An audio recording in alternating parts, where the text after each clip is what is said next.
we'll go ahead and start with Jeff. Hey, Coach. So you guys defeated Illinois there last week. Pretty good margin, 25-9. What did you like from you guys there? I mean, obviously Illinois is a top 15 rated team. Yeah, good question, Jeff. I think we knew Illinois is a really competitive team. They have a lot of good young guys on their squad, and they're solid up and down the lineup, especially like the first four weights. Even though Michael Carr, their 49-pounder, I guess, is hurt for the year, the rest of the year, which is a shame. But we knew we were going to be challenged, and our guys really just did a great job. When you travel, like during the pandemic, it's a lot different than traveling in past years. It's, I just see the discipline our team has and getting themselves up for a match and where there's no fans, not anything's normal. It's hard when you're on the road getting yourself up mentally, and I think our guys have been doing a really good job. When we went to Indiana, wrestled Indiana and Michigan State, and then Illinois, just getting yourself in game mode and bringing your intensity up, because it doesn't matter. People, they just watch a wrestling match and they want to be able to see you perform, and you have to get yourself into kind of mental performance shape, and get your mind right so your skills can come out and you can be at your best. And our guys did a really good job. You talk about going on the road and how tough that is. Do you think even be more tough when you go to Penn State for the Big Ten tournament, and knowing it's a tournament and having to grind through all those matches? Do you think it's going to be tougher? No, I think since we've been on the road a number of times, and I think the significance of the tournament is our guys are going to be ready to go. I see no issues with that. I think it's going to be, in some ways, there's not going to be 18,000 fans. There'd be 18,000 fans like what Pinnacle Bank Arena next year here in Lincoln's going to have. That gets you excited, man. And so it takes the home crowd out of the equation a little bit, and it just really gets down to wrestling. Whoever stands in front of you have to go out and perform to your best and take them out behind the woodshed. And going back to Illinois, I mean, just looking on the score sheet, you have a bunch of 1-point wins, last second wins. How much of a character building victory over Illinois do you think that is as well, having that close to matches almost all the way through that lineup? Yeah, especially 125 and 141 were two matches where they have really tough guys, and we knew that was going to be, hard fought, and that's the margin of difference in tournaments, and at the NCAA tournament is sometimes you win 6-5, you didn't wrestle your best, but you know what? When your hand gets raised, no one will remember that. It's all about on to the next round, and so I liked both of our guys' effort, how Liam Cronin was behind and how he responded, and same thing with CJ. It looked like CJ was dead in the water. That guy we played too much of their game, but we still won, which is good, and that just shows how competitive those two guys are. All right, we'll go to Dylan.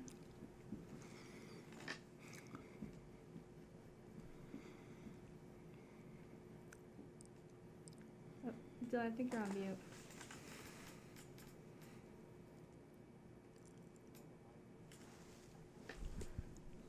Dylan, you're on mute.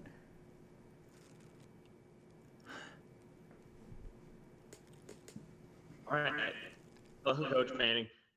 Got two guys up in weights. You got Ridge Lovett at 149 and Peyton Robb at 65. Can you just talk about what you've seen from them this season at higher weight and kind of what you're looking forward to at the in the Big Ten and NCAAs? Yeah, Ridge Lovett being at 149, it's really, we don't even think about him being up because Ridge Lovett's he's a healthy 149 pounder. He's probably never going to be under that weight ever again. So it's not like, oh, he's wrestling up at 149. He's going to be at 141 next year. He's going to be at 149 or higher. And so we don't see Ridge is just growing a tremendous amount. He's filled out. He's just matured. His body's really matured. And we kid him a little about having some man muscles now, where he had this little baby muscles last year. And so, he's a big, strong kid. So he's a 149 pounder. Peyton, we kind of had the option of going 57 or 65, and we thought he had a better shot to be a national champ at 65 than 57. So he's a strong young man, and he seemed to really handle the weight well. All right, we'll go back to Jeff. Now, okay. Sorry, go ahead. No, you can go ahead and follow up. Okay. So you had Brock Hardy there at 149 for a little while. He performed pretty well. Is he a guy that you think is probably going to be end up moving up too? Because you said, obviously Ridge Lovett's going to be at 49 at least. Hardy's kind of seems like an even bigger guy. So is that something that you're kind of planning on?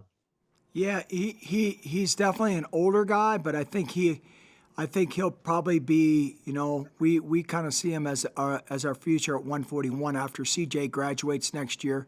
Brock is, went on his Mormon mission. I think that's well documented. So next year he'll be a freshman. He still has a redshirt year left.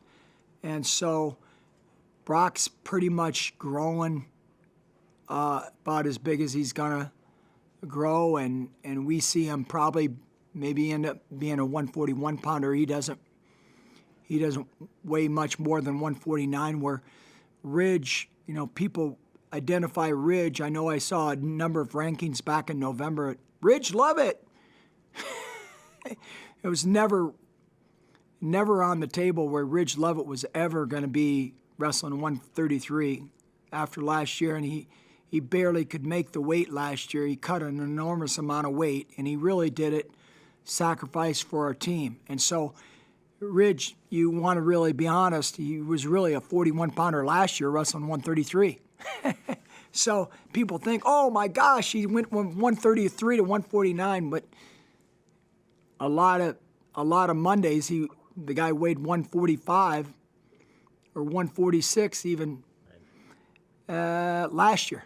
So he cut an enormous amount of weight, and then he just kind of filled out, and we're just trying to put our 10 best guys on the mat this year. Okay. Thank you. Yeah. All right, we'll go back to Jeff.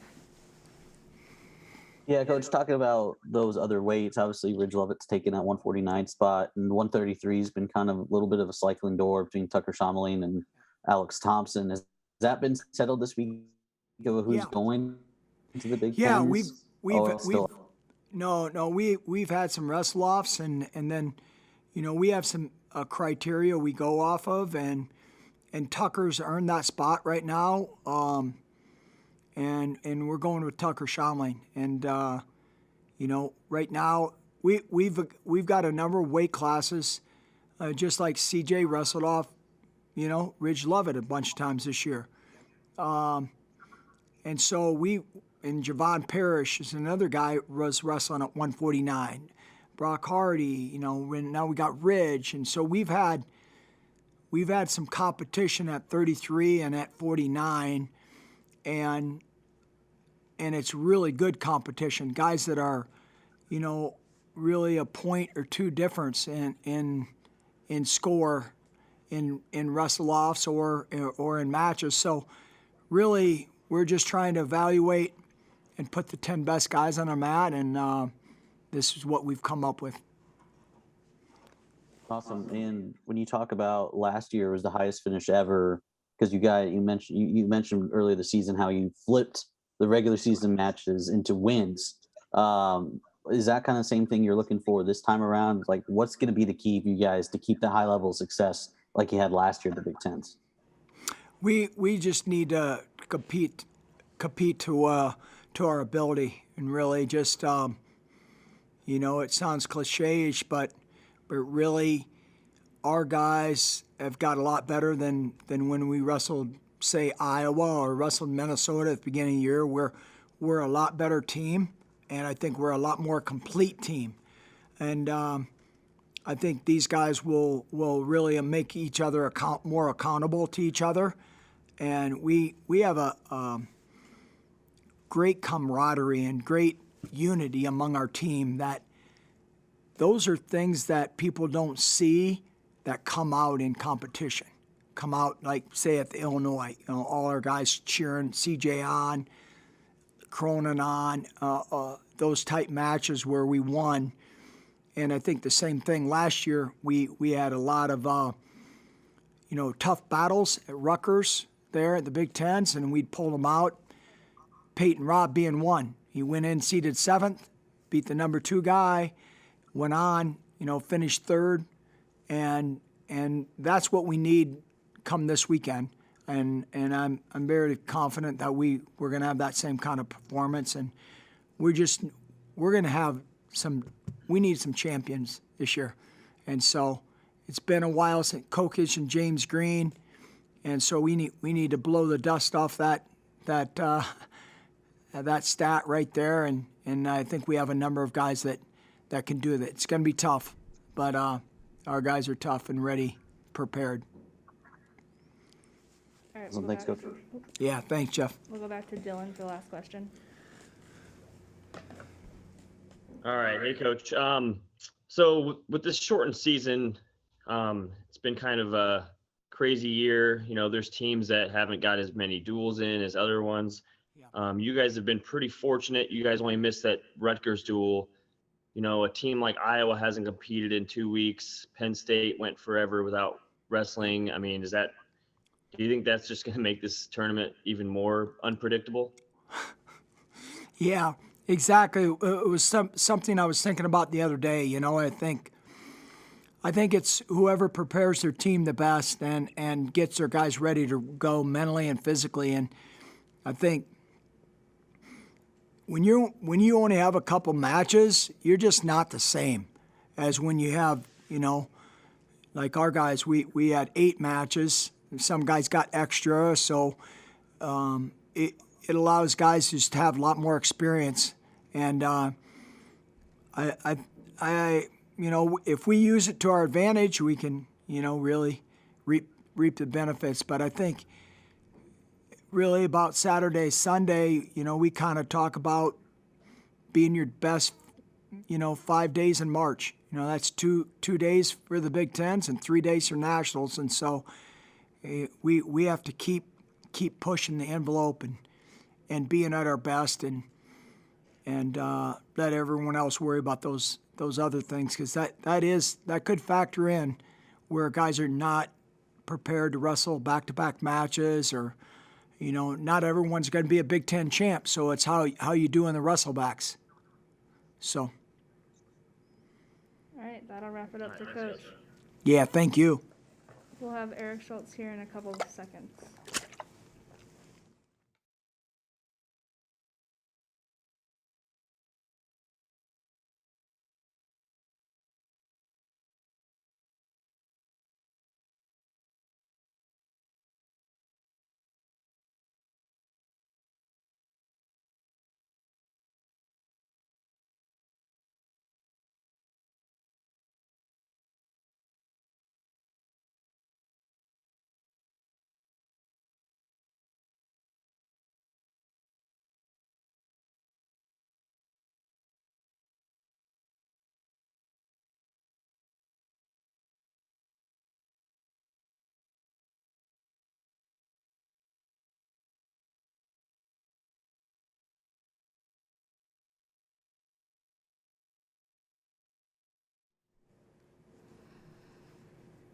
All right, guys, we've got Eric Schultz here.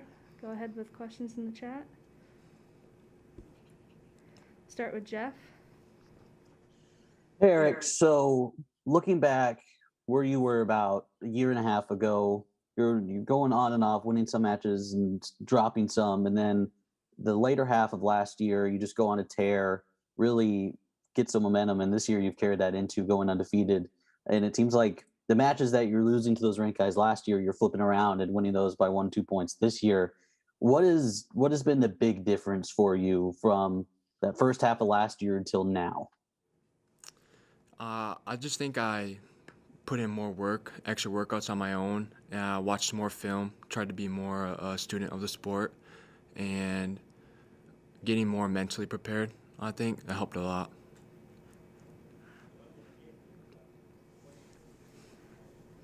Go ahead, Dylan. All right. Hey, Eric. So you're just got announced or whatever that you're going into the tournament as the #1 seed. Kind of what's your mindset going in, knowing that you earned that spot? It doesn't matter to me. It's another tournament that I haven't won, so I don't think that the seeding really means anything until I actually win the tournament, and then I'll feel that I have earned that #1 spot. Back to Jeff. And Eric, I mean, you're gonna have to face guys that you've beaten so far this season, like Jacob Warner and King Caffey, those guys that you've beaten by 1 or 2 points, and obviously extremely tough opponents. What's going to be the key for you to keep up that success and beat them twice in a row? Because it's tough beating them once, let alone twice. So what's going to be the key for you there? Pretty much keeping the same mindset. I just want to go in there. I want to control the pace of the match, control the tempo of the match, keep my butt towards the center of the mat, and get to my attacks. And I feel if I do that, I'll be pretty confident in the outcome of the match. Back to Dylan. Yeah. Hey, Eric. So last year, obviously, you made it to the Big Ten final. Do you think that experience of having been to that match, do you think that helps you going into this tournament? Yeah, absolutely. I think, I just tell myself I've been here before, nothing new. So it kind of keeps me more relaxed, makes me feel better. So yeah, I think it helps a lot. All right, any more questions? Yeah, I just have one more. Go for it. So in the training room, when you need to have a hard go or get humbled, do you go to JB or what? Yeah, he is the only person that I haven't beat in the room yet. So he did when I got the #1 ranking. The first thing he said in the room was that I may be #1 at 97, but I'm #2 in the room.